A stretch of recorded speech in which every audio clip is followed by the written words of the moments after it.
Hello, Blackhawks Nation, and welcome inside Fifth Third Arena. We are ready for the culmination of an outstanding week at Blackhawks Development Camp. It's the 5-on-5 red versus white scrimmage where the top Blackhawks prospects and rookies are on display in an actual hockey game. It's July and it's real hockey, people. We're really excited about that. I'm Chris Foster's, joined by Colby Cohen. We are ready to break down what's been an outstanding week for Blackhawks Development Camp and what's been an outstanding week for the franchise as a whole. Lots of moving and shaking going on coming off the draft and free agency. Here are the rosters for the scrimmage today. The red team versus the white team. And Colby, pick the red team or the white team, I don't care, but give me a player or two on either side that stood out to you this week. Well, I think all the new draft picks have come into this development camp, Chris, and these guys show a lot of speed. And I know that's one thing that Kyle Davidson and his staff have decided that it's important for them to target amongst the prospect group and sort of rebuilding our minor league franchise, our prospects throughout the NCAA and juniors. And when you look at some of these guys that they've brought in here, whether it's Nazar, whether it's Renzel, I mean, there is a theme here. Korchinski, these guys can all skate, but Drew Commesso has also been really good this week. He looks dialed in for a guy who's having to stop the puck in July. So we are underway with the white team possessing the puck, and we've got a great lineup of guests that will percolate through the show as well. Alex Vlasic possesses the puck. He's got 15 games of NHL experience, and here comes Paul Ludwinski, second-round draft pick, with a shot from Jake Wise and an early save by Drew Commesso to get us going. But we'll have Kyle Davidson on the broadcast, Colby. We'll have Luke Richardson, the new head coach. We'll have Mark Eaton, the director of player development. So lots of help breaking down what's been a great week. Yeah, when you look at a guy like Alex Vlasic, who just exited his first shift of the scrimmage, you want to see a leadership role taken. He's played 15 games in the NHL. He's one of the older guys here in camp, so you want to see him at the front of the line. You want to see him leading the way for testing, and that's what he's done. He's got in the gym this summer. He's put on a bunch of weight. He's come to this camp in shape, and he's definitely led the way here amongst this young group of prospects for the Blackhawks. Frank Nazar, number 22, one of the Blackhawks' first-round draft picks, was calling for the puck, and it was shot by Landon Slaggert, the Notre Dame product, instead. The white goalie right now is Dominic Bassi out of Colorado College, and on the opposite end, we saw Drew Commesso, one of the top Blackhawks goalie prospects out of Boston University, make a save earlier ago. Yeah, and it'll be fun to see those guys square off this season. Early in the year, BU and Michigan are going to play against each other. I believe it's October 14th and 16th, so Nazar will play against a couple of his former and future teammates in Drew Commesso and Ryan Green, one of the newest draft picks here for the Chicago Blackhawks. By the way, the format for the scrimmage today is 2 25-minute periods. There will be a running clock. There will be an intermission between periods 1 and 2. And then there will be, after the 2 regulation periods, a 3-on-3 session and a shootout. So we're covering all the bases, but I think speaking on behalf of Blackhawks players, coaches, and fans, it's great to have a 5-on-5 game to wrap up this week. Yeah, and I think players prefer the opportunity to show what they can do in a real setting like this, a 5-on-5. Some of these players will get opportunities to go try out for World Junior teams later this summer. Ryan Green got invited to the Canadian World Junior tryout. Drew Commesso, who actually turned the invite back to World Junior Camp down. But this is just a good opportunity for guys to get in shape, get some hockey in July, and start to build towards training camp. I mean, I think for younger players, that's what July is all about. You start to get back out on the ice, you start to build into August, and then you really want to hit your stride come September for rookie camp to move on into NHL training camp. Luke Mowgli picks the puck out of the slot, bangs it off the glass. Here's Slava Demin, who curls around in his own zone and tries to build. And Demin's an interesting prospect. He started his career at Denver, and he got off to a really good start there at Denver, and then he ends up transferring to UMass, and a couple of bumps in the road, I would say, at UMass, and I believe he's back into the transfer portal to look for, a fifth-year option in the NCAA. So he's a guy that started his college career pretty well. He moves the puck well. He's a bigger guy who can skate, so hopefully he'll find a good home this season, Chris, and be able to kind of settle back into that defensive role in the NCAA. Out of the scrum, here's Aiden Thompson, one of the Blackhawks' Day 2 selections in Montreal this year. And a player I know you were excited about when the Blackhawks drafted him, Colby? Well, yeah, he set a bunch of records in Lincoln in the USHL. He's a little bit older. He's a little bit more mature. He's going to Denver, and when I look at a player who's been recruited to go play at the University of Denver, I have a lot of faith in that because they just won a national championship. There's our first goal. How about Paul Ludwinski with a lovely pass through the slot to Joseph Serpa, number 57. And it's the red team that scores first, a little over 4 minutes into the first period. I wasn't able to see that goal because our guest, Kyle Davidson, just sat down next to me, blocked the whole view from me, so I'm going to blame him for not being able to give you a little breakdown on what happened on that goal. But welcome, Kyle. It's good to get a chance to see you in July. A lot of exciting things. We're seeing your first draft as GM kind of come to fruition with some of our prospects.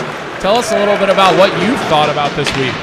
Yeah, I thought it's been really, really productive. I think the main thing in getting to see these guys on the ice is just getting a little more up close and personal view of some of the skills and the traits that they possess. And I think the thing that stood out to me more than anything is just the skating ability of a lot of these guys. They're so mobile and so able to play an up-tempo game that it's really kind of feeding into what we want to do here with the Blackhawks.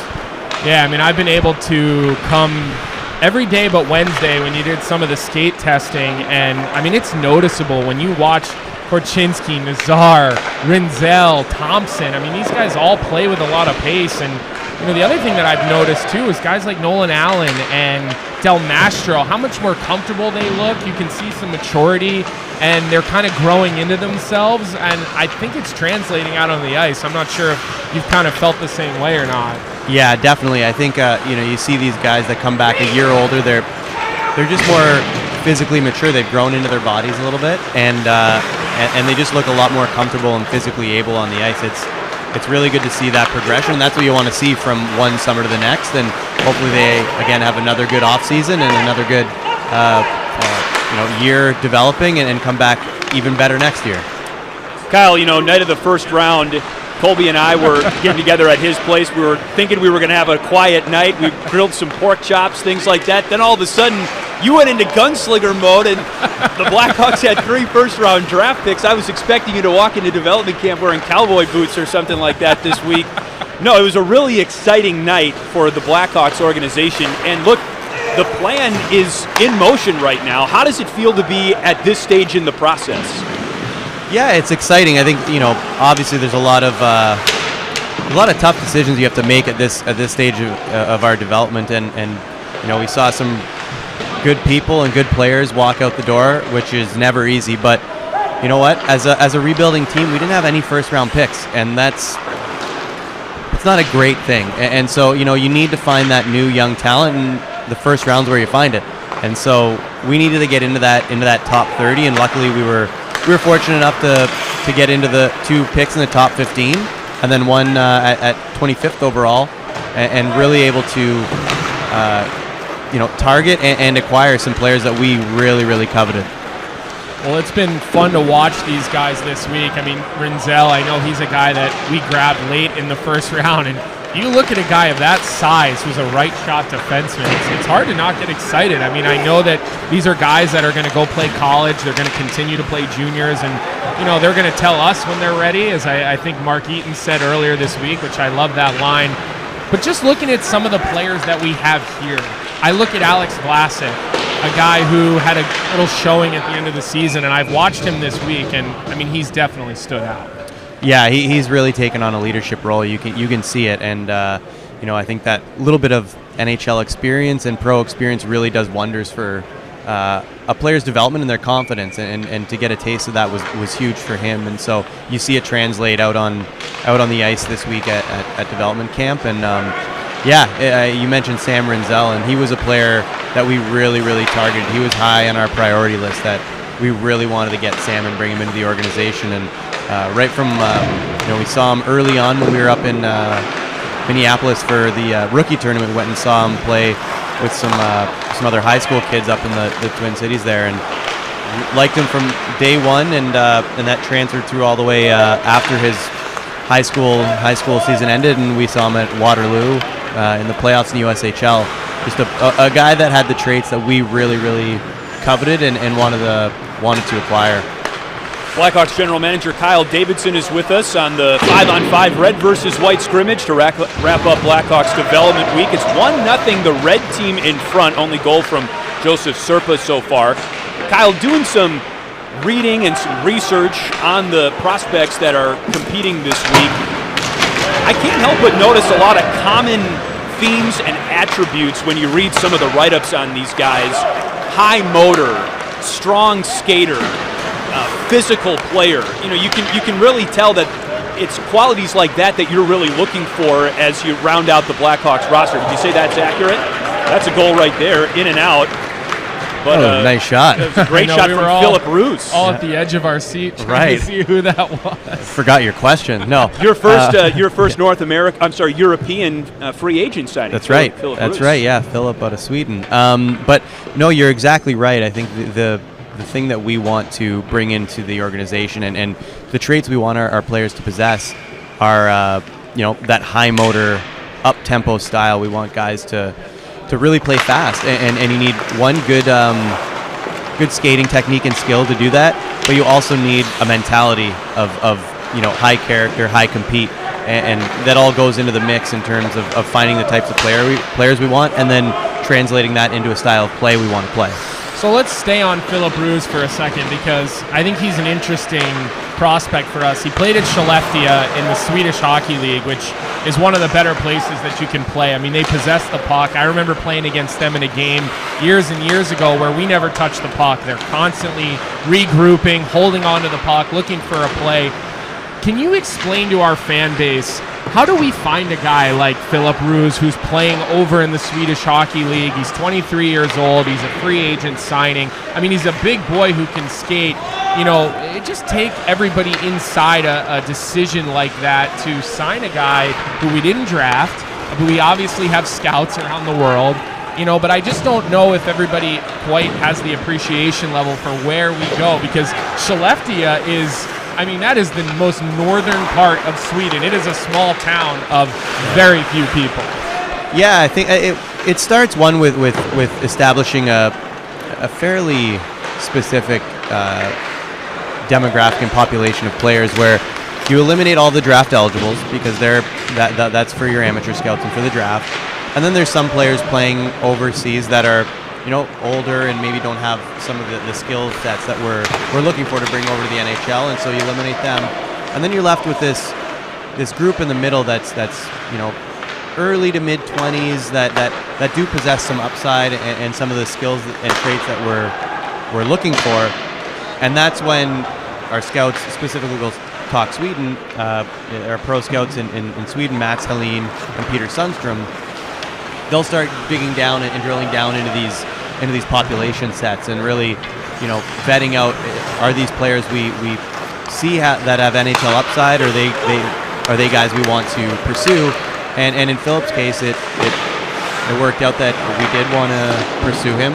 He was interested in coming over to North America and pursuing an NHL career, and then eventually you sell him on opportunity and the possibilities, and you've got yourself a player. And with Philip, it was the progression over the last couple of years, the size, the skating, and the positional value. So that's kind of how we arrived at Philip and how we arrive at players overseas in general. And is he a guy you'd like to see in Rockford rather than back in the Swedish Hockey League, or is that something that'll be determined after training camp? I mean, do you feel like you might have a philosophy with that, or it's not a one-size-fits-all approach? It's not a one-size-fits-all approach, but sometimes it's much more determined by, there's things at play like the International Ice Hockey Federation transfer agreement, and sometimes you don't have a choice. Sometimes they have to go back to their European team, or sometimes you are able to bring them to Rockford and keep them in Rockford. So we'll determine that later on in the off season and maybe in training camp. But for right now, we're just gonna watch him this week and then see how his summer progresses. Well, we have our first penalty of the scrimmage, and so a power play coming up for... It looks like they're just going to do a breakaway here. So okay. It'll be a penalty shot, and all the players behind him, the minute he touches the puck, will try to chase him down maybe. Nope, they're not doing that. Okay. Aiden Thompson on Drew Comesso, and off the post. Kyle, we'll let you go. Thank you very much for joining us today. I guess we'll get you out before we let you go, I should say. Anything else that you want to highlight, touch on, either individually or organizationally? No, I think I'd just like to impress upon everyone, how excited we are for these players that have joined the organization, both this year and in the recent past, last couple of drafts. When you come to development camp this week, you see a pretty, as you mentioned earlier, some unique themes, right? High compete, high character, speed, and the other thing too is there's some size out there. There's some serious size, especially on the back end that can really move. And so there's some really exciting prospects here and really exciting options for the future. And I couldn't have been more thrilled with what we've seen this year, both on and off or this week, I should say, both on and off the ice. And it's an exciting time looking forward. Yeah, well, Mark Eaton's done a good job of really putting this together, and I think it just shows the way you operate as a collaborator, that you empower your leaders to do this type of thing. You gave Mark Eaton the reins. He's run this thing all week. It's been a great progression, and I know Chris and I have enjoyed watching it. So, Kyle, thanks for your time. I'm sure you'd like to actually be able to watch the scrimmage a little bit and see how some of these guys look, but we do appreciate you coming by. Awesome. Thanks, guys. Appreciate it. Kyle Davidson, Blackhawks general manager, joining us for the Red and White scrimmage. Day 5, final day of Blackhawks development camp, and Kyle Davidson's first, we might add, as the Blackhawks general manager. 2-0 red team leads the white team, loose and poked in. It was Colton Dock who had the first shot on Drew Comesso, and then the rebound was backhanded in by Aiden Thompson, who had the breakaway following the penalty a moment ago. And we've called Aiden Thompson's name a couple of times on this broadcast. Yeah, he's a guy that I think people are excited about. We've already talked about him, and we've talked about the fact that he's going to go to University of Denver, coming off of a career year in the USHL, set an assist record for the Lincoln Stars. I mean, the USHL it's one of our best feeders to the NCAA, so that's really part of that American development model and that American development path for these young hockey players. So good to see Aiden Thompson, who's 20 years old. He's a little bit stronger. He's a little bit more mature. He's definitely had a good week. Not the biggest player that Kyle drafted, but he certainly has that motor and that speed that we've seen. And, you even look at the free agents that Kyle went out and signed this week for the Blackhawks. Athanasiou, he's one of the fastest players in the NHL. Domi, he plays with pace. He's a fast player. He likes to be in your face. So that theme that we're seeing with the draft picks, we're also seeing it on the NHL roster as Kyle is sort of piecing together players to fill some of the holes left by all the moves that he had to make to, start rebuilding our whole prospect pool. Nolan Allen's on the puck now, the Blackhawks' first-round draft choice in 2021. And great to just have this development camp in person. I mean, some of the guys, and we were talking to a few of them as Frank Nazar controls and turns it over to Tage Harding. It's been 2 years since some of these guys have been able to do this kind of a development camp in person like this and not on Zoom. And so emphasis on development this week, really, for a lot of these players who haven't had opportunities like this recently. Yeah, when you get to watch them in person get better all week and get more comfortable all week. Ryan Green, 84 in white, is a great example of that. This guy has settled in throughout the week, came here fresh off of getting drafted, played in the USHL last year. He's heading to Boston University, but you could just see the skills that he has, and you could see him getting more comfortable throughout this week. Speaking of size, Riku Tohila, number 20. Keep an eye on him. That's not where I thought you were going with that. Well, he's not one of the big back-end players that Kyle Davidson talked about. He was the last Blackhawks draft pick in the draft. He's a centerman, listed at 6'8". But we have our next guest joining us on the broadcast right now as another goal is popped in by the white team to tie us up at 2 with under 8 minutes to go in the first. It's new Blackhawks head coach Luke Richardson. Coach, thanks a lot for joining us. My head is spinning this week just trying to get myself familiar with all of the prospects in development camp. I can only imagine how you're feeling in your first month on the job, getting to know the NHL and now the development camp roster as well. How are you feeling this week? Yeah, that's a good description, head spinning right now. But it's a pleasure to be here and part of the organization. I'm really excited. So it's a good busy. Luke, I got to go back a little bit before we really get into the prospects and what this week has been like, because I grew up in Philadelphia, so I got to watch you play growing up, and the one thing that stuck out to me that I remember most about watching you is you always stuck up for somebody. I mean, I would see you fight regularly throughout your NHL career, and it was never anything that you instigated. It was always somebody took a run at one of your teammates, you were sticking up for him. And you can correct me if I'm wrong. I was a younger kid. I don't mean to age you at all. I know you're still in just as good a shape, so it's all right.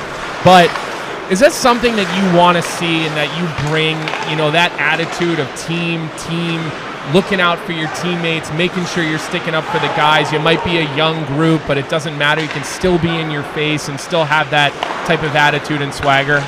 Yeah, I think that's the exact message right there. If you watch the Stanley Cup Finals and you see how hard those teams protect that goal area, and that's the way you got to play in this game now. And it's not always about scrums and fighting and all that. It's just that attitude that you spoke about, and it's a five-man mentality, and protecting that sixth man in your goal crease. And I think those little intangibles like that little bit extra compete in some of those areas. And when other teams see that, you're not going to have any kind of liberties on your team, it takes a bit of will away from them, and it just gives you more light. Coach, have you had a chance to address the prospects as a group, or have you spoken to any of these guys individually this week? Yeah, just a few individuals, just to say hello, just to make them feel comfortable. Everybody's probably a little bit nervous and nervous energy, so just to make them relax and let them be themselves out in the ice and around the rink. That's our home, so you got to make it feel comfortable for them. But I addressed them just once. I think it was before maybe Tuesday's scrimmage or Wednesday's scrimmage, just to introduce myself and just to let them know it's very new here. There's new management, new coaching staff, lots of new players. So that means there's lots of new opportunity for them. So this is a chance to lay their stamp down and really make a mark. Well, I can just tell you, because it wasn't that long ago that I was in a development camp. These guys are nervous.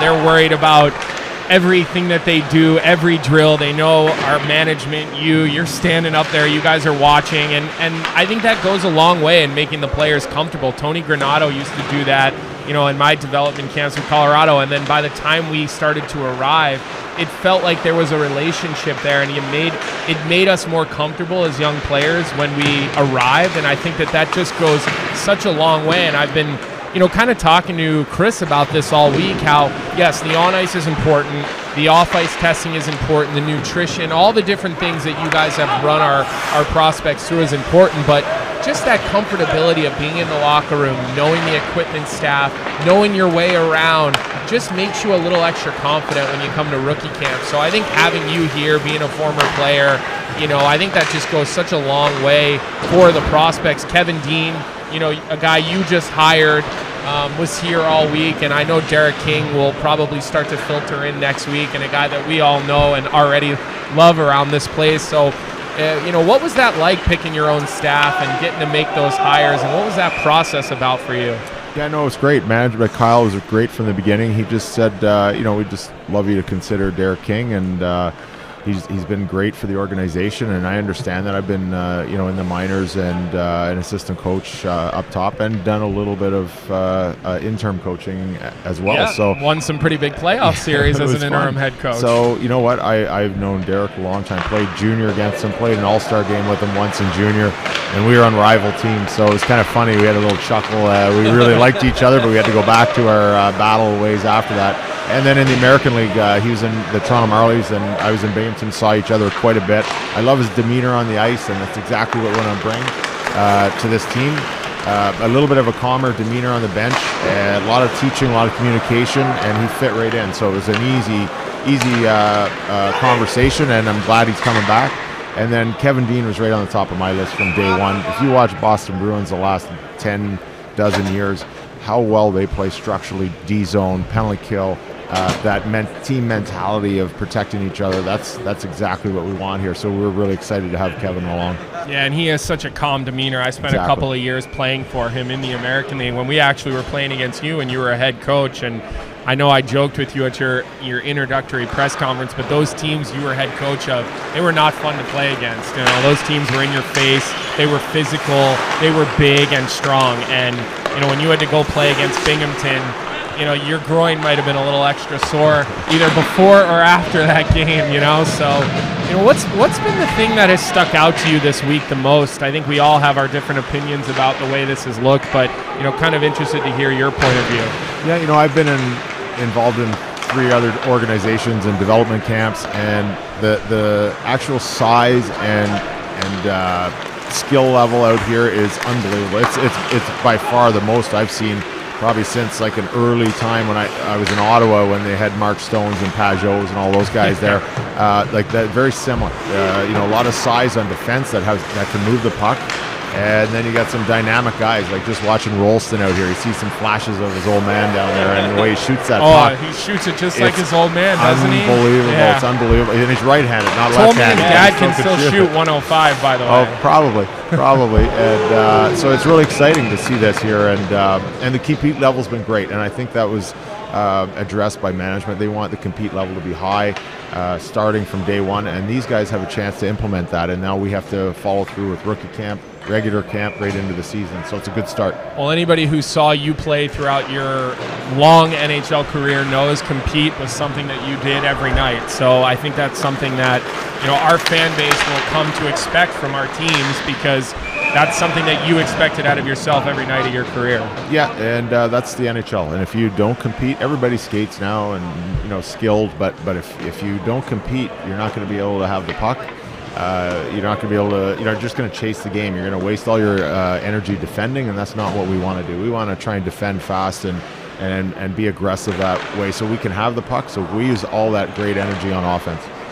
We're closing in on intermission, Coach, so we will let you go. But, hey, it was great catching up on the 5-on-5 scrimmage webcast today. And Colton Dock with a missed shot there. We are really looking forward to our relationship with you as broadcasters and are really excited to be a part of the organization at this really important juncture in the team's history. So thanks very much for coming on, and we'll talk down the road. Thank you. Yeah, thanks, Luke.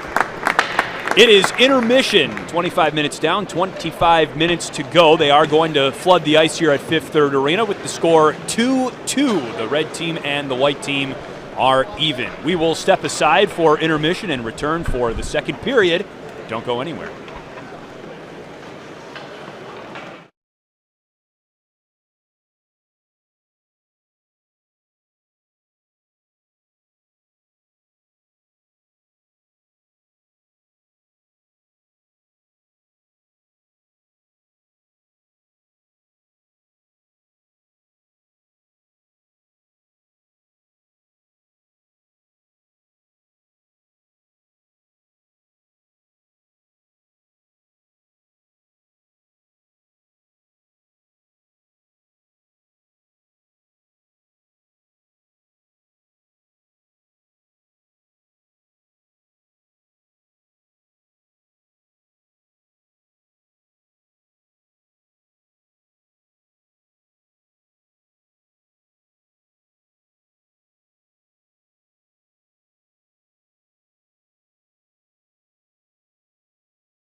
We are inside of 90 seconds from the start of the second period. Blackhawks development camp wraps up today with a 5-on-5 scrimmage between the red team and the white team. Really exciting culmination to a fun couple of weeks for the organization. And in the first period, Colby, we have seen goals from Joseph Serpa and Philip Roos, a couple of undrafted guys for the red team. And for the white team, goal scorers Aiden Thompson, one of the Blackhawks' third-round selections in the 2022 draft, and Nils Ljungtorp out of Sweden, a sixth-round pick this year, a goal scorer as well. And when you can find those prospects in the different parts of Sweden, Finland, they're playing in the Swedish Hockey League or the Finnish Elite League. You get these kids sometimes late in the draft, and they can be the guys that are your steals, guys who are a little bit older. Kyle talked about the fact that a little more mature, they're playing professionally. So there's a lot to like from guys like Roos and Ljungtorp and some of these other European players that the Hawks were able to find, whether in free agency or late in that NHL draft. If you're just joining us, we talked to General Manager Kyle Davidson and Head Coach Luke Richardson in the first period. We hope to be joined by Mark Eaton, the Director of Player Development, in the second period. He's also one of the assistant general managers, and I think his focus is going to be on player development. Getting a chance to talk to Mark Eaton a little bit this week. He told me he'll be spending a lot of time down in Rockford. He'll be kind of traveling around, taking a look at our prospects throughout the NCAA, throughout major junior levels, this and that. So we'll be joined by him shortly here as we're about to get underway for the second half of this game, since we're only doing, I believe, 2 halves. Yeah, that's right. We had halftime of a hockey game, Colby. How about that? Unconventional format. But no, thank you. 2 25-minute periods, a running clock. I think 25-minute periods, anyway. Yeah, they started it at 20. We were told it was going to be 25. Old habits die hard. We'll just say it's a fluid situation. How about that? It's July. We're not in mid-season form right now, Chris. That's true. Well, mid-year form, but not mid-season form.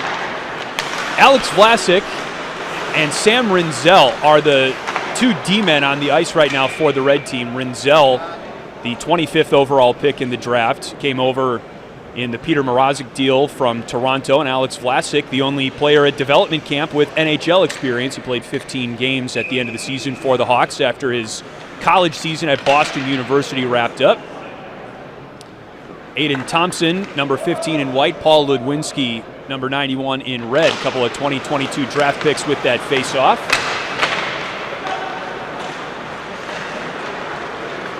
Ludwig Persson is the goalie for the white team right now, and on the other side for Team Red, it is Jackson Stauber, who did close out the first period in goal for the red team as well. As promised, we are now joined by Mark Eaton, Assistant General Manager, Director of Player Personnel. Mark, great to have you on the webcast. You addressed media members earlier in the week at development camp, but as the Director of Player Development specifically, is this week kind of like your baby in a lot of ways? It is. It's a great way of putting it. This is the 1 week of the year that we can get all of our prospects in one place. A little easier for travel for you? It is. Yeah, much easier. But we throw a lot at them in this week, and they've been great all week long. They've brought a great competitive spirit, created a great atmosphere. They've been real receptive to everything we've tried to teach them, and they've made it a great week, so it's been a lot of fun. Well, I think something that you and I were able to talk about a little bit earlier, but I want everybody else to have an opportunity to hear, is kind of how your role has developed under Kyle Davidson and exactly what your responsibilities will be and things that you'll be focusing on within player development. Obviously, you're our assistant general manager, but just talk a little bit about what you will be focused on moving forward and where you fall within the leadership group of our new hockey operations department. Yeah, first and foremost, it is player development is my main responsibility. It's when we talk about a rebuild, I think the way back to success is from drafting and developing. So we just want to make sure we're not indoctrinating, but we're getting across to our prospects the identity of the teams that we want to build here. That starts here at development camp with the education process and our 5-pillar approach to development, and then just tracking them throughout the season, working with their coaches to form the best plan and help them get the most out of themselves over the year to 4 that they are amateurs before they hopefully eventually turn pro. So you'll be having conversations with the Michigan coaches about Frank Nazar and the Boston University coach about, Ryan Green and Korchinski out in the WHL. That's something that you'll be formulating and working with them directly? Yeah, absolutely. That's a big part of it, is to form that relationship with each of these guys' coaches. It's probably the hardest part of our job. We realize these guys are all going to play for other coaches right now, so we need to walk that line and make sure that we're just kind of teaching them the universal skills for myself that defensemen use, for Eric Condra, Kendall Coyne, working with the forwards, techniques and skills that forwards can use that don't interfere with the overall structure of the team that they're playing for currently. And a big part of that is that constant communication and relationship with their current coaches. Now, you were a defenseman when you played in the NHL. You played for the Penguins. You played for the Flyers. Luke Richardson, our new head coach, also played for the Philadelphia Flyers. Teammate. Were you guys okay? That was my question. Yeah, I had brief cup of coffee there. Started my career there. Played 20-25 games, and Luke was great. He was an established NHLer at that point, but took the young players under his wing and kind of showed us the ropes, showed us what it was like to be a pro, and obviously that's a big part of what he's going to bring to our organization going forward. And do you get really excited when you see Kyle go out and draft 2 defensemen in the first round, being a former D, being able to really lean in? I mean, you've been on the ice all week working with the players, kind of overseeing these skates, and I've seen you pull guys aside and work with guys, on the little details that made you a successful NHL player. So, as a defenseman, you see a couple of new defensemen throughout the draft, top-end players. You get excited about that kind of thing? Of course, yeah, it's exciting, and strength in numbers too, right? I think we're starting to rebuild that prospect pool. We have a lot of, especially on the back end, a lot of defensemen that are really good prospects that have bright futures. So I think it's a perfect scenario where we have a lot of guys to work with in that position, and we can let them compete, let them make each other better, and let the cream rise to the crop. So that's exciting. That was a lovely little odd man rush there. Frank Nazar with the tap pass over to Landon Slaggert, and Dominic James also in on that rush. That was pretty good stuff, right, Mark? Sure was. That's playing fast. Yeah. That's what we talked about earlier on in the week. It's not all about just physical speed. It's about thinking the game and getting the puck on your stick and off your stick quickly, and Here we go playing again. fast. That was a good example of it. And Landon There you go. Slaggert slots one in. A goal for the red team. Landon Slaggert out of Notre Dame. Mark Eaton, Blackhawks Director of Player Development, a Domer as well. 3-2 Team Red. Well, you don't often see a Notre Dame guy and a Michigan guy hook up for a goal. A couple months from now, these guys will be lining up against each other, taking runs at one another. Rockford. Rockford had a pretty good run last year. They made it into the playoffs. You can see the organization really investing in the Rockford Ice Hogs, in the arena, in the team, with some of the signings, some of the help that Coach Anders Sorensen is getting, with some more veteran, type of young players. Are you going to spend a lot of time in Rockford this year? Is that a big part of what you're focusing on, for this organization? It is. I think we're going to try to have a strong development presence there. Obviously, Anders and his staff do a tremendous job with the day-to-day running the team, but we want to supplement as well and make sure that the individuals are getting the attention that they need and deserve. And to your point with how we're also building Rockford, I mean, experience is the most important part in development, and you can talk about it all day long, but nothing replaces the experience that these guys go through, and we want them to experience playing meaningful games down the stretch of the season, playing deep into May and June, and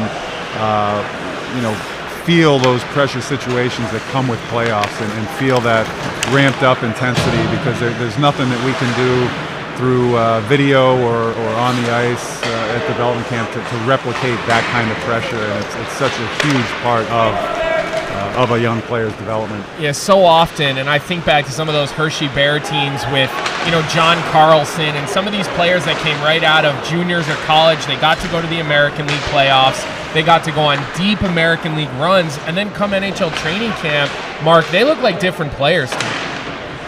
Oh, no question.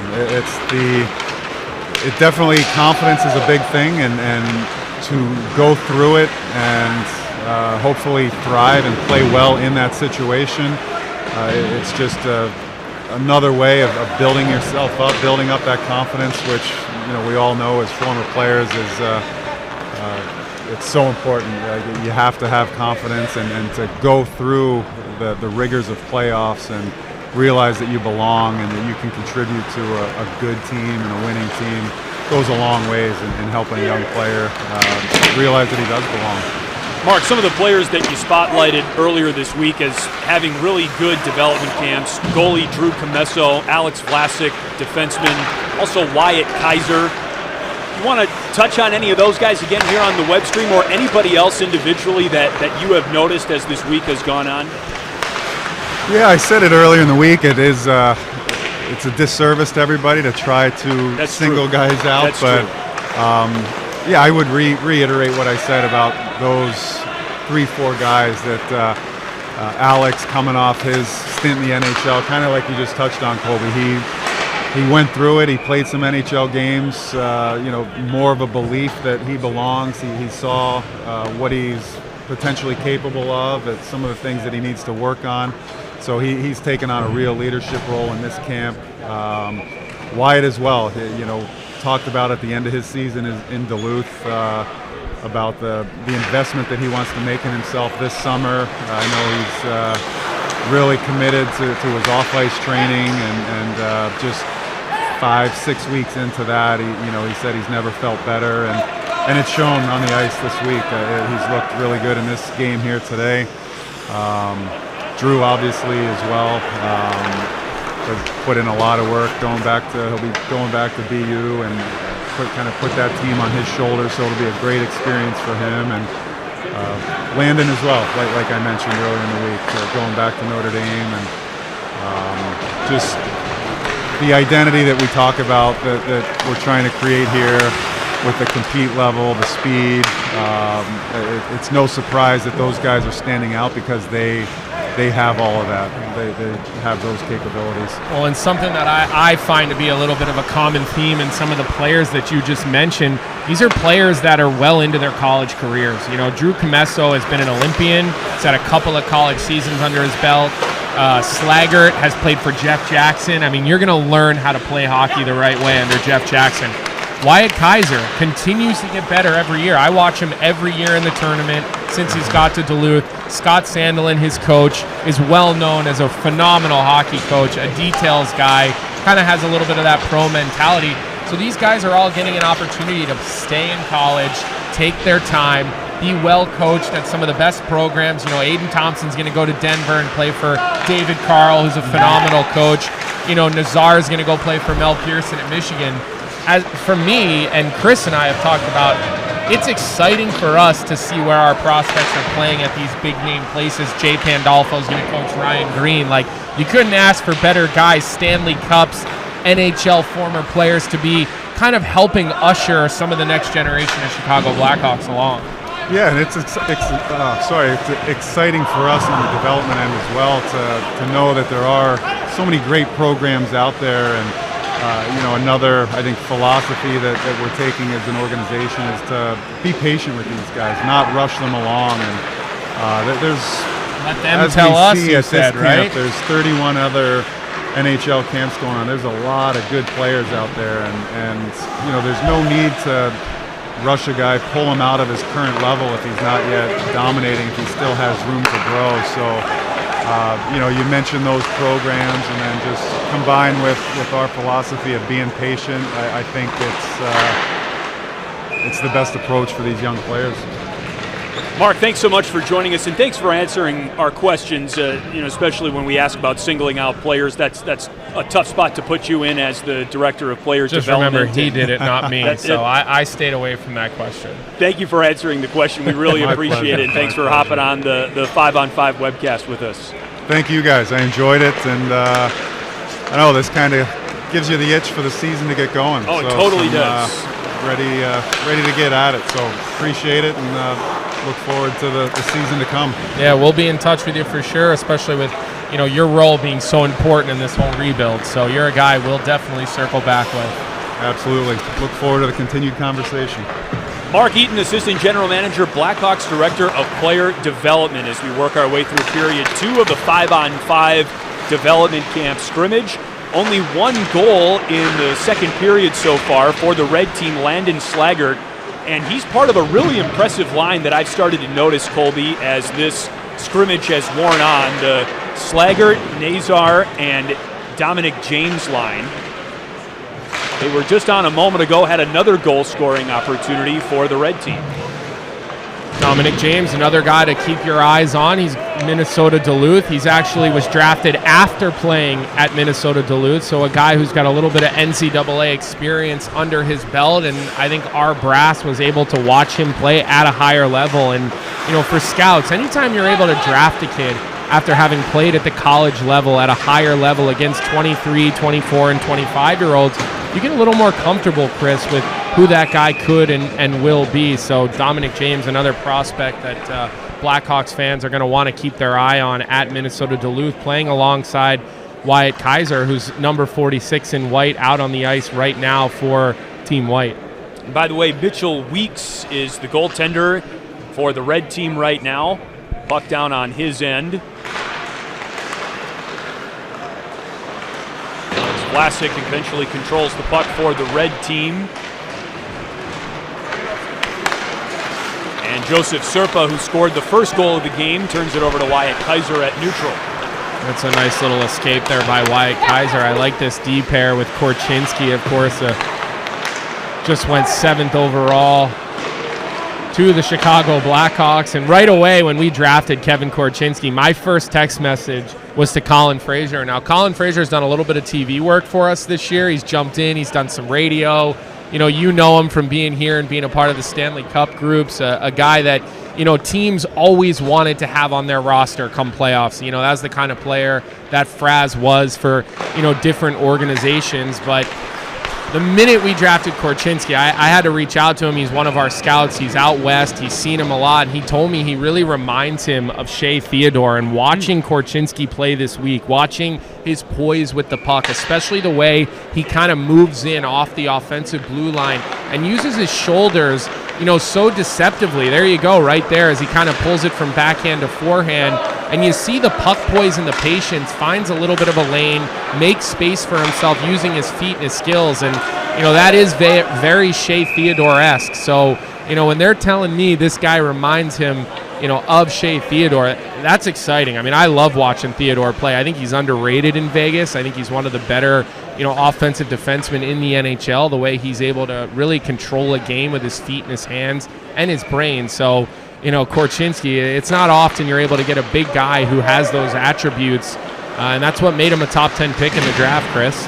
Kevin Korchinski said Shea Theodore is actually one of his idols. Did you know that? I did not know that, but I'm glad you did. That's what you're here for. Well, that's an interesting that you made that comparison, because Korchinski, in some respects, does try to model his game after one of the top defensemen in the National Hockey League for the Vegas Golden Knights. That one caroms to Weeks in goal. Colton Dock has had a good week as he skates over to the bench. You'll see him throughout the rest of this scrimmage, 28 in white. And, you had to expect he was going to come in here and have to, answer some hard questions. His brother just getting traded to Montreal. We wish Kirby well. A tough decision. I think one of the things Kyle was alluding to, but, ultimately he felt best for the franchise. And look, You still have Colton here. It gives Colton an opportunity to pave his own way as a Blackhawk, and he's a prospect that I know everybody's excited about. He's a second-round pick. He had a good season out in the Western Hockey League. He looks a little bit stronger this year. He looks a little bit leaner. He trains and works out with his brother. He knows and understands what it's going to take to get to this level, and I had an opportunity to catch up with him and, talk to him a little bit in the dressing room and ask him, what that whole thing was like. And again, I think that they're really excited for Kirby to have a new opportunity in Montreal, excited that Colton still has the opportunity here. He's a player that is under contract, even though he continues to play in the Western Hockey League. So, another exciting prospect for this Blackhawks organization. Colton was very honest about how it was kind of a shell-shocking moment for the family when the news broke that his older brother Kirby was drafted. As you can imagine, playing in the same organization as your brother, you think you're going to play in the NHL together. And he even admitted that it was a little bit upsetting too. And I'm sure he was right, but at the same time, he said it's a really exciting moment to be in the organization right now. He's excited about the way he's playing, and his name, you're right, has come up a couple of times just in talking to people around Fifth Third Arena that he's had a good development camp. Oh, he'll be a guy that's going to get every look in training camp this year, and I'm sure he'll find his way into some preseason games with some different opportunities. And look, it'll be up to him to come here and make an impression on everybody and show that he does belong at the NHL level. He played some good games in training camp last season, and he showed that he has the ability to be at this level. And I think learning how to sustain it, learning the habits and the hard work that it takes to continue to be an NHL player and not just have quick spurts. But again, there's some guys on both sides, the front, the back end, guys we're gonna get an opportunity to see, Chris, in training camp this year and see what they're all about. Here's Samuel Savoy, who loses an edge and loses the puck on that drive for the white team. Puck is cleared all the way down to Ludwig Persson. A 5-minute 3-on-3 session follows this second period. And they have stopped the clock in this second period. They are, from a timing perspective, treating this like a regulation NHL period. Here's Colton Dock. Drives the net. Save made by Mitchell Weeks.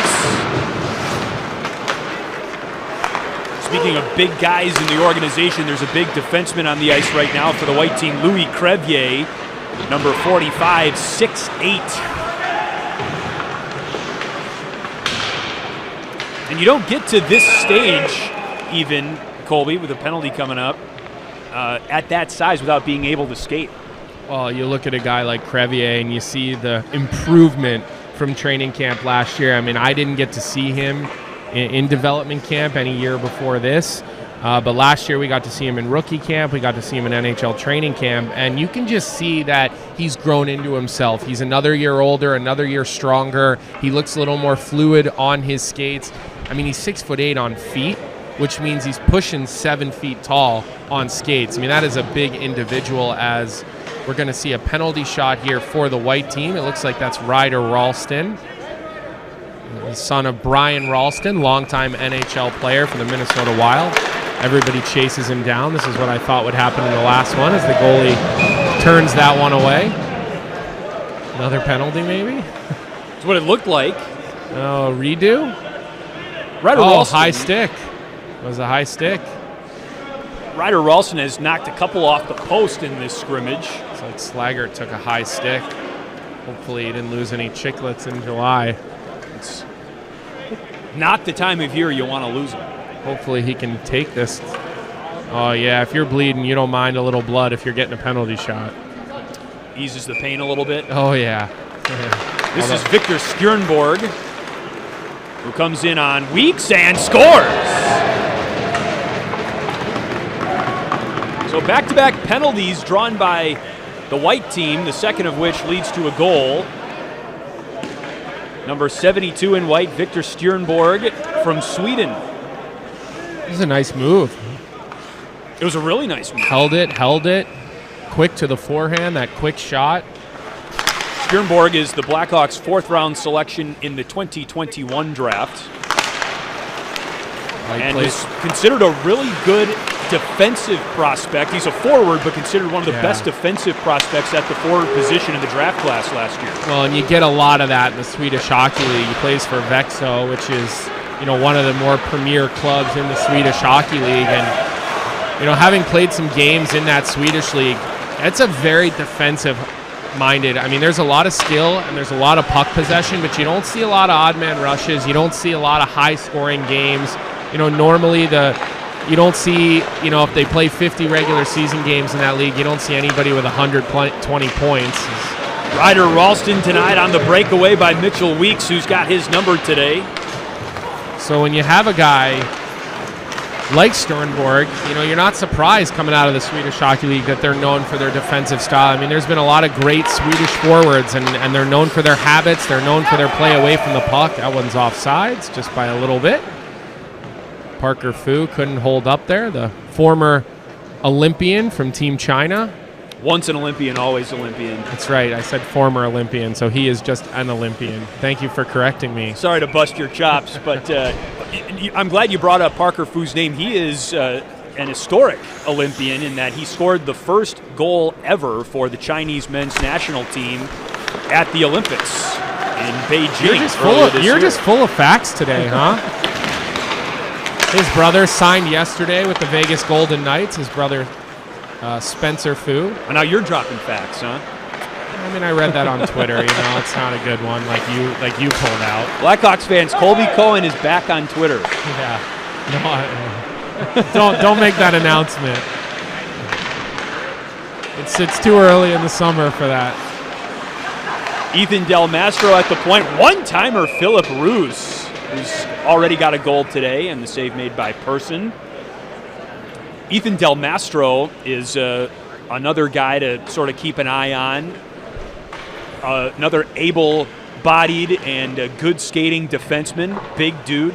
Back there, number 64 in red. Yeah, I mean, 6'3", 6'4", he's about 210 pounds. And again, I would put him in that bucket of players that has taken a big jump from what we saw from him in training camp and rookie camp even last summer. And just his skating, to me, has improved. You can tell that he's put that work in on his feet, because when you're a 6'4" player, your feet can get exposed. When you're a player like that size, you'll be exposed more for having slow feet as opposed to a smaller player. So a guy like Del Mastro, when he does make that improvement on his skating and he is willing to put the time and the effort that it takes to get a little bit quicker, you can really notice it, and I've noticed that. I mean, he's not an offensive guy. He's not going to wow you and dangle, and hold on to the puck like Korchinski is, but he's a solid two-way defenseman that's going to push guys in training camp this year. He's going to push for opportunities, to play in the American League, and then hopefully at some point, push for an opportunity to be here in Chicago. 2 minutes to go in the period. And here's Samuel Savoy, runs into Alex Vlasic. How about the crowd on hand here at Fifth Third Arena? Great crowd. We have seen some people here throughout the week, but today, not a lot of empty seats in the stands right now. It's pretty filled up. And I think they chased away some of our Hockey Ops members back across the way because there was no seats on this side for them. Ludwinski tried to thread one across to Jake Wise, who gets the shot off high.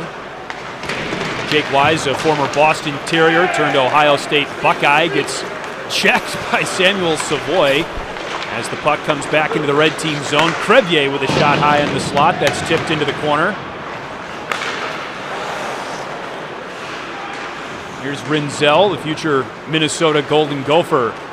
And he'll be coached by Bob Motzko and Paul Martin, who's a longtime NHL defenseman. And again, you see a guy like Rinzel. He's going to play in the USHL in Waterloo this year, so he's going to have an opportunity to get that path on his development moving, and then he'll move into the Golden Gophers next season. And, having Paul Martin to be an understudy from a guy who was a real good NHL defenseman for a long time, that's something that I'm sure Kyle Davidson, Mark Eaton, Jeff Greenberg, our whole staff and Hockey Ops department will be excited about, because it's just one less thing you have to worry about all the time when you have a guy like Paul Martin coaching one of your young defensemen. Chance for the red team, final 25 seconds, but it's Stjernborg who lobs the puck into the neutral zone.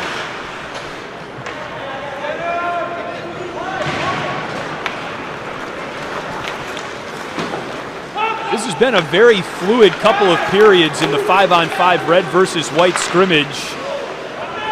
The coaching staff really hasn't done anything but let them play here, and you got a 3-3 game, very even for both teams. That's, I think, what you want to see. Well, and then talking to some of the guys yesterday, they all had predicted this would be like a 2-1 or 3-2 type of hockey game, and you see that a lot in these development camps because players want to come, they want to make a good impression, but they also don't want to mess up. They don't want to make a mistake. And I talked to some of the players that, guys, go out and make plays.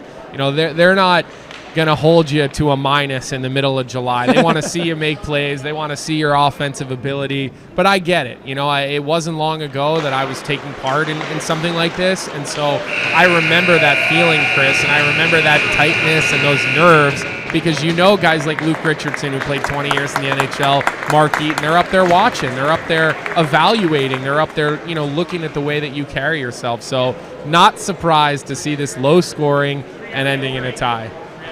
We have a 5-minute 3-on-3 period coming up, followed by a shootout. So what kind of feedback do you get after these development camps? Is it a one-on-one with the coaches about your performance in a scrimmage like this, or how do you know as a player how you did at a development camp like this? Yeah, you know, every organization is a little bit different, and I assume that Mark Eaton will be leading a lot of those conversations and talking to these players about a plan. You know, it's not necessarily going to be you did this well or you didn't do this well, but they do off-ice testing, they do on-ice testing, they did a lot of video work here, which is something that you don't see in every camp. A lot of iPads out on the ice. They're showing guys, look, this is how you can get better. This is how you can develop. Here's the data. Here's how your speed was from goal line to blue line. We need to work on your first step explosion. Paul Goodman, the strength and conditioning coach from the Chicago Blackhawks, he'll have a part in a lot of these meetings because he'll be talking to players about plans on developing themselves in the weight room and getting stronger. What do they need to work on based on how they tested in the off-ice program? There's a nutritionist that the Blackhawks have. There's mental performance coaches, Pete Kadushin, AJ Sturgis, Vinny Maltz. So it'll be a team effort of putting a plan together, and it'll be individualized for every player. Now look, I'm sure some players will get a little bit more than others. Some players maybe more, you know, farther along than others, but that's ultimately how this will end for most players, Chris. So 3-on-3 begins, and Kevin Korchinski, 7th overall pick in the draft on the ice, number 55 in white. Paul Ludwinski, Alex Vlasic, Joseph Serpa, the trio in red. Korchinski is joined by Aiden Thompson and Parker Fu for the white team. Thompson had a goal in regulation today. Vlasic with a shot and a save by Dominic Bassi, who returns to goal for the white team. Mitchell Weeks still in net on the other end of the ice for the red team.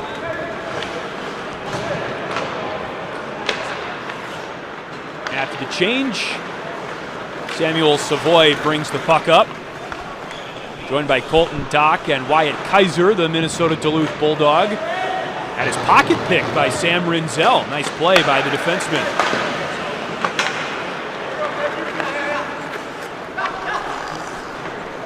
Rinzel had an outstanding high school career at Chaska High in Minnesota, but considered still a very raw prospect. Frank Nazar works his way in on Bassi, who shuts him down.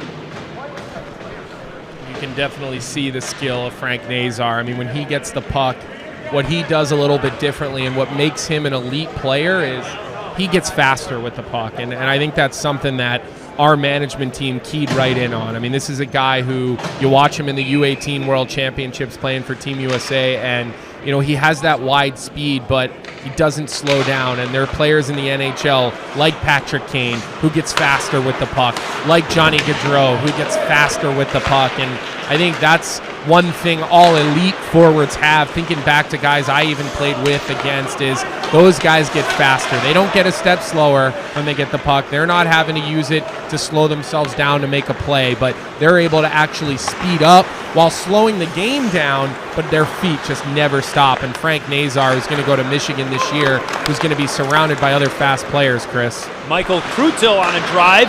Rebound saved by Weeks. Ryder Ralston tried to clean up the rebound, and Another fine save made by Mitchell Weeks, the red team goalie. And Ryder Ralston's uncle is the assistant coach at Providence, and he was a former Buffalo Sabre head coach and national team development head coach who coached Connor Murphy, coached Seth Jones. So a lot of connections to the Ralston family through some of the players that we have here in the Blackhawks. So good to see Ryder finally made his way here to the good squad. Sternbjorg with a give and go. Nils Juntorp on the ice for the white team. He scored a goal in regulation. Along with Connor Kelly, number 83 in white. There will be a shootout after the 3-on-3 session ends, and that will wrap up the red versus white scrimmage.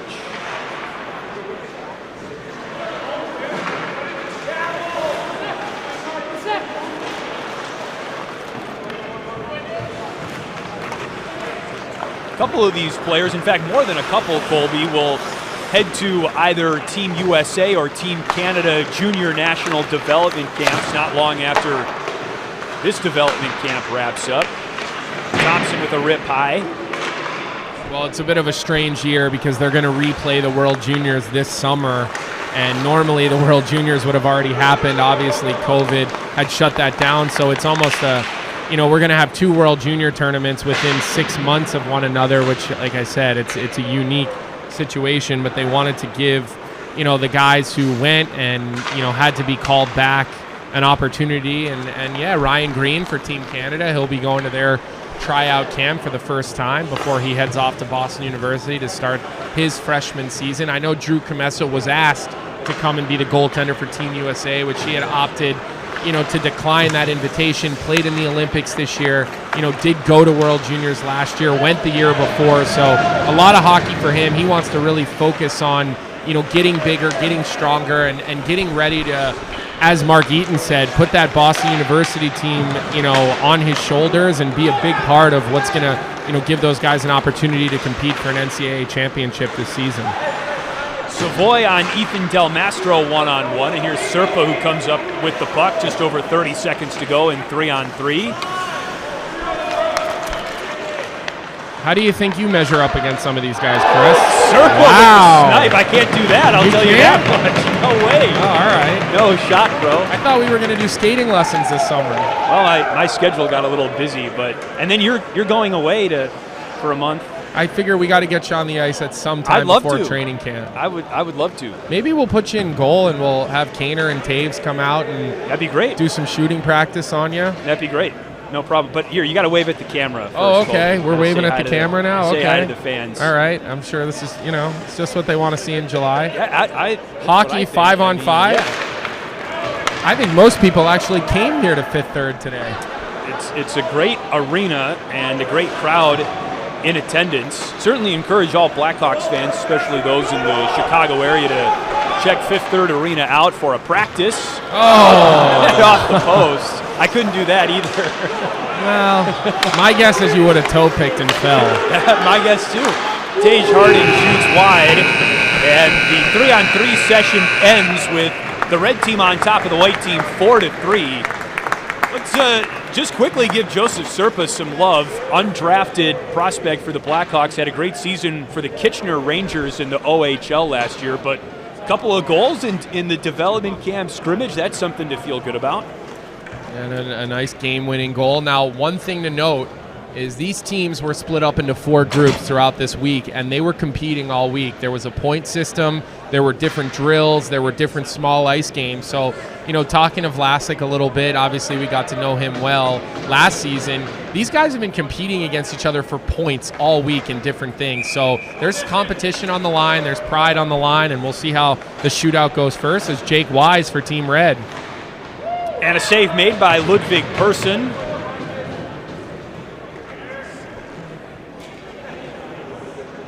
And Ryan Green takes the first penalty shot for the white team on Mitchell Weeks. And a save made by Weeks. It's a nice little fake. He just didn't get that puck up and elevated enough. A good save by Weeks. You like to see the goaltenders who don't give up on those plays, Chris, and they kind of keep moving across, and even if they don't have a great opportunity. Here's Frank Nazar, 13th overall. Backhand. Off the post. Looked like it still might fight past this post and in, but denied either way.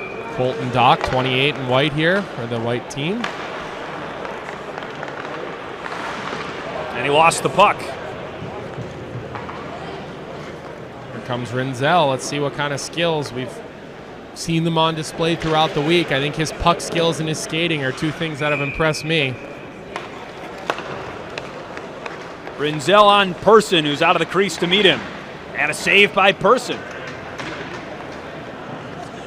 Well, the goaltenders are in midseason form. They sure are. The shootout, not so much. Here's Wyatt Kaiser. Slow. Fake. Save. Appreciate the different approach, but Mitchell Weeks ready for him. Got to give Mitchell Weeks some love. He was playing really well in regulation as well. He signed with Rockford to a 2-year deal in June as Dominic James works the other way on Person. And another save made by Person. Both goalies still batting 1,000. I think at this point I'm just going in and taking a slap shot, Chris. I know.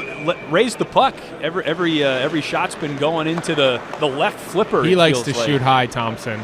Aiden Thompson. A goal. He got it. Got the puck up. He just got the puck up enough, and Thompson's second goal had one in regulation as well. Paul Ludwinski now. Looking for the red team's first goal of the shootout, and just behind the net. Great move, but he just missed the left side of the post. Got a good look here at Kevin Korchinski. Taking his time on Weeks. Oh. And up in the air and a score. That's it. Looks like, White thinks they won. Let's see. Are they going to give the red team one more chance, perhaps? The refs are conferring. Clearly not in midseason form. Well, I don't think we have replay review for the 5-on-5. Oh, that's it. Do we? That's it. The white team takes the shootout. White team takes the shootout. Red team takes the 5-on-5, 3-on-3 portion of the scrimmage. But all things considered, this has been a really fun week. It's been great to see the depth in the Blackhawks organization on display, and to echo General Manager Kyle Davidson's thoughts from earlier in this web stream. I think the future is bright. Yeah, look, they did a great job of being aggressive, getting into the first round this year. You know, to go from no first-round picks to 3 first-round picks. You know, next year's draft, we've got our first-round pick. We've got Tampa's first-round pick.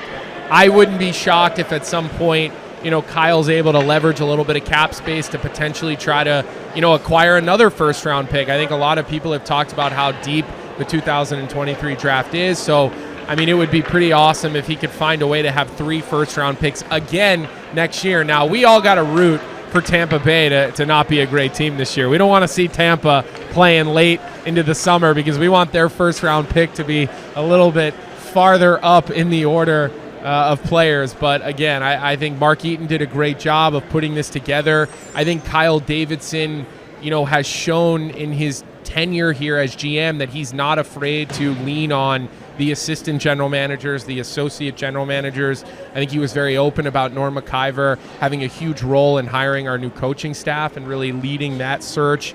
I think he let Mark Eaton really run this week. This was his baby. He's talking to the players right now, and will probably kind of give them the nod to break. So, again, it's good to see the organization kind of filling some holes and really putting structure in place, Chris. And I think, you know, with structure, with clarity and roles, you're only going to get more out of people. So it's been a good week. It's been fun to see the new first-round picks and second and thirds, some of the new prospects and some of the older ones as they've developed along. And rookie camp's not far away, buddy, so make sure you wear your sunblock, because if you come back in a couple of months and you're, you know, the color of this Mike flag, I'm going to give you a hard time.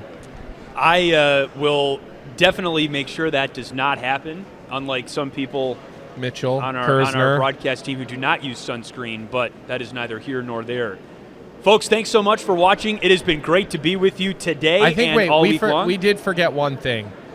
John Steinmiller, head of communications, just had the Achilles surgery. He couldn't be here today. We know he's watching at home. We miss Steiny. It's not been fun to not have him here this week, but we do wish you well, Steiny, and we're looking forward to getting you back over here at Fifth Third. And if that's a HIPAA violation, talk to Colby. Just send me the lawsuit, Steiny. Great job by Will Chuckerman and Kaylee Conoval on the Blackhawks communication staff as well. And thank you very much to Eric Lear for Banner and the Blackhawks team website for helping putting this web stream together. For Colby Cohen, I'm Chris Fosters. Have a great rest of your summer, Blackhawks fans. We'll talk to you down the line.